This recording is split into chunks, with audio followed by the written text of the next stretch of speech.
Cerita kocak Nyikta Gina yang pede pakai handuk dari mantan Rizky Kinos di masa lalu. Sang suami sampai keheranan dengan sikap istrinya itu.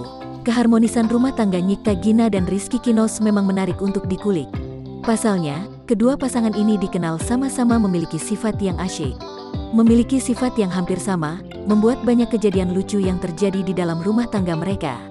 Salah satunya momen kocak Nyikta Gina ketika membahas soal mantan kekasih Rizky Kinos di masa lalu.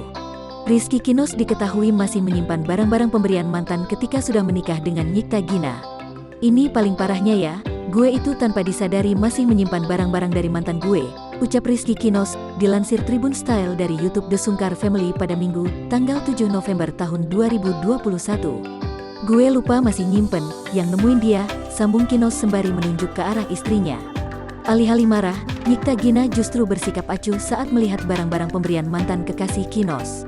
Lebih mengejutkannya lagi, handuk pemberian mantan kekasih Kinos justru dipakai Nyikta Gina untuk keramas. Bayangan gue dia bakal marah. Misalnya ada handuk pemberian mantan gue ada namanya. Dia pakai buat keramas. Gokil nggak bini gue tuh, ungkap Kinos diiringi gelak tawa Nyikta Gina.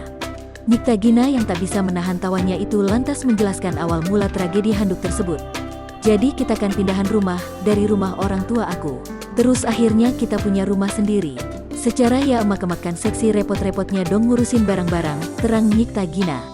Jadi masih ada tuh handuk, tas, apa segala macam. Jadi tasnya aku kasih ke saudara aku, lanjutnya.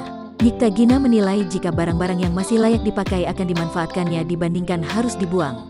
Udah jadi emak-emakan selama masih bagus, masih bisa dipakai kenapa enggak ya, beber mantan pemeran tokoh kocak jengkelin itu. Selain itu, Nyikta Gina berprinsip lebih baik barang yang tertinggal dibandingkan perasaan.